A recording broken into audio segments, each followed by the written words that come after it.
Brain एक बहुत amazing चीज़ है। वो पूरी बॉडी को कंट्रोल करता है। हम जो भी चीज़ें फील करते हैं वो हम ब्रेन से ही करते हैं। तो अगर आगे से कोई ये बोले कि वो आपको पूरे दिल से प्यार करता है तो वो झूठ बोल रहा है, क्योंकि फीलिंग्स केमिकल रिएक्शंस की वजह से होती है और ये केमिकल रिएक्शंस ब्रेन में होते हैं, ना कि दिल में। हम सब कभी ना कभी ये ज़रूर सोचते हैं कि हमारी लाइफ बहुत डिफ़िकल्ट है, हमारे कंधों पे इतनी सारी जिम्मेदारियाँ हैं और हमारी लाइफ कितनी सैड और बेकार है। पर क्या आप ये जानते हो कि दुनिया में ऐसे भी लोग हैं जो ये तक डिसाइड नहीं कर पाते कि वो जिंदा है या नहीं, या इससे भी बुरा आपको ये लगे कि आपके फैमिली मेम्बर्स रियल ही नहीं है और आप अजनबियों के साथ रह रहे हो। दुनिया में ऐसे अजीब, अनकॉमन और वियर्ड साइकोलॉजिकल डिजीजेस हैं जिनको एक्सेप्ट करना ही इतना हार्ड है। तो आज हम इस वीडियो में जानेंगे कुछ ऐसे ही कंडीशंस जहां आपका एक पावरफुल और इम्पॉर्टेंट ब्रेन आपको ही ट्रिक कर सकता है। I had one patient who actually woke in the middle of the night attempting to strangle herself. I've even gotten mad at my hand because it won't do what it's supposed to do. Why are you doing this to me? Inside the brain. My hand, it just seems to go out and it grabs it every time. And I don't know why. It's as though this isn't my hand.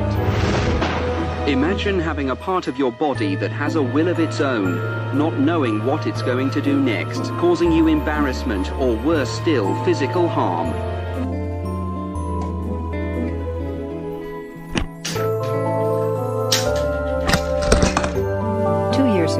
David was involved in a terrible car accident while driving back to California from Mexico. His mental capacities seemed to be intact. He was articulate, he was intelligent, not obviously psychotic or emotionally disturbed. He could read a newspaper. Everything seemed fine except he had one profound delusion. He would look at his mother and he would say, "This woman, doctor, she looks exactly like my mother. But in fact, she's not my mother. She's an imposter. She's some other woman pretending to be my mother."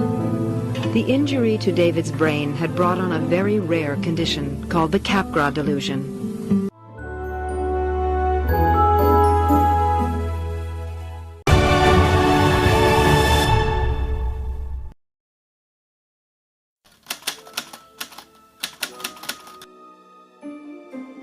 Imagine करो आप आराम से बैठे हो, अपना favourite गाना सुन रहे हो और आपकी मम्मी कमरे में आके आपको कोई काम करने को बोले और आपको ऐसा लगे कि वो जो इंसान आपके सामने खड़ा है वो कोई बहरूपिया है। आप कमरे से बाहर जाते हो, सामने आपका पेट बैठा है। आपने उस पेट को लाखों बार देख रखा है, पर इस बार कुछ तो अलग है और आपको रियलाइज होता है कि आपकी मम्मी की तरह आपका पेट भी रियल नहीं है। पेट क्या, आपके आसपास रहने वाले सब लोग, चाहे वो कोई फ्रेंड हो, टीचर हो, क्लासमेट हो, पड़ोसी हो, ये सब सेम कंडीशन होती है उन लोगों के साथ जो कैपग्रास सिंड्रोम से सफ़र करते हैं।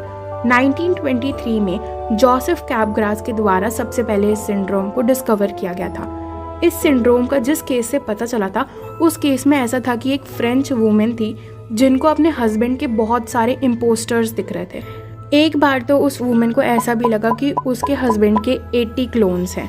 वैसे तो ये सिंड्रोम मेल फीमेल दोनों में हो सकता है, पर फीमेल्स में ज़्यादा कॉमन है और खुशखबरी ये है कि इस सिंड्रोम को ट्रीट किया जा सकता है।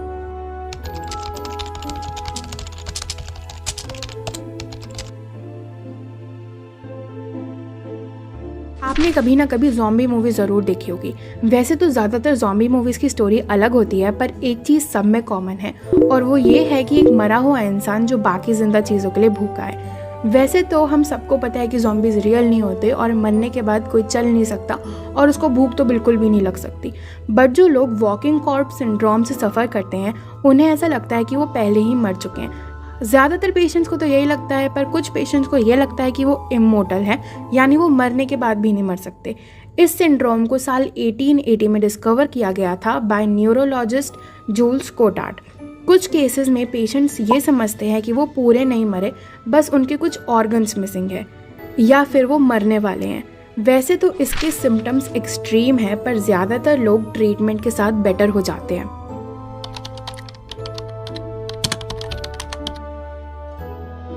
अब आप ये इमेजिन करो कि आप किसी बहुत बहुत इंपॉर्टेंट मीटिंग में बैठे हो और सब ठीक चल रहा है, पर फिर अचानक से जो बंदा आपके साइड में बैठा था वो अपना गला दबाने लग जाता है। पर एक चीज़ जो स्ट्रेंज है कि उस इंसान का एक हाथ खुद को बचा रहा है और वहीं दूसरी तरफ दूसरा हाथ खुद का गला दबा रहा है। ये कितना वियर्ड है ना, ऐसा लग रहा है कोई मूवी का सीन चल रहा है। पर कुछ लोगों के साथ ये सच्ची में होता है। एलियन हैंड सिंड्रोम एक ऐसा सिंड्रोम है जिसमें आपका एक हाथ आपकी बाकी बॉडी से एलियनेट हो जाता है। आप उस हाथ से जो कराना चाहते हो वो काम वो हाथ नहीं करना चाहता।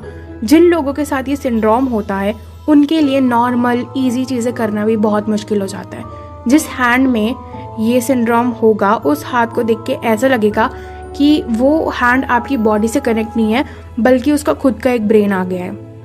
पेशेंट्स में इस सिंड्रोम की 4 कैटेगरीज देखी जा सकती है। फर्स्ट कैटेगरी, जब दोनों हाथ एक दूसरे के उल्टे काम करें, यानी आप एक बॉटल खोलना चाहते हो पर आपका एलियन हैंड वो बॉटल बंद करना चाहता है। दूसरी कैटेगरी ये हो सकती है जब आप एलियन हैंड की तरफ देखो और आपको ऐसा लगे कि यार ये हाथ तो मेरा है ही नहीं।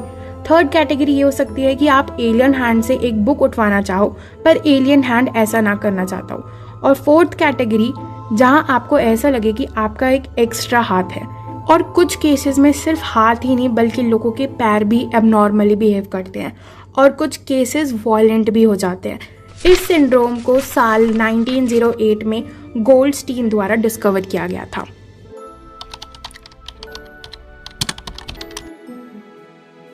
कभी ना कभी ऐसा ज़रूर हुआ होगा जब आपको एक डिफ़िकल्ट डिसीज़न लेना पड़े और बहुत रेयर केसेस में डिसीज़न लेते वक्त आपको लगे कि शायद ये मेरी ज़िंदगी का आखिरी फैसला हो सकता है। वैसे डिसीज़न एक बहुत ही कॉमन चीज़ है पर कभी कभार डिसीज़न लेना बहुत डिफ़िकल्ट हो जाता है और जब बात ज़िंदगी की हो तो फैसला बहुत सोच समझ के लेना चाहिए।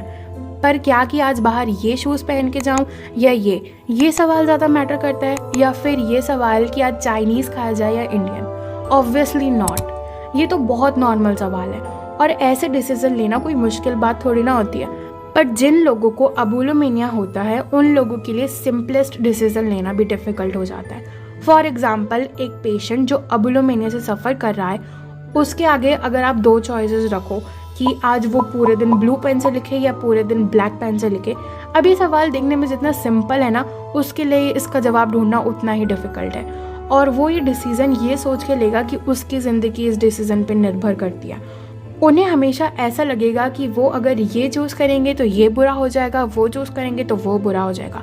रिसर्चर्स को ये लगता है कि ये mental disorder over protective parenting या एक्सट्रीम अथॉरिटेरियन की वजह से होता है। जब बचपन में बच्चों को फैसले नहीं लेने दिए जाते और खुद फैसले लेने पर पनिशमेंट दी जाती है तो हाई चांसेस है अबुलोमेनिया होने के। तो जैसा कि मैंने इस वीडियो की स्टार्टिंग में भी बोला था कि ब्रेन एक बहुत अमेजिंग चीज़ है और ये अमेजिंग चीज़ हमें अनरियल देखने पे भी मजबूर कर सकती है। तो इसलिए जैसे फिजिकल हेल्थ का ध्यान रखा जाता है उसी तरह मेंटल हेल्थ का ध्यान रखना भी बहुत इंपॉर्टेंट है। तो आज की वीडियो के लिए इतना ही, मिलते हैं नेक्स्ट वीडियो में। तब तक के लिए bye and have a nice day.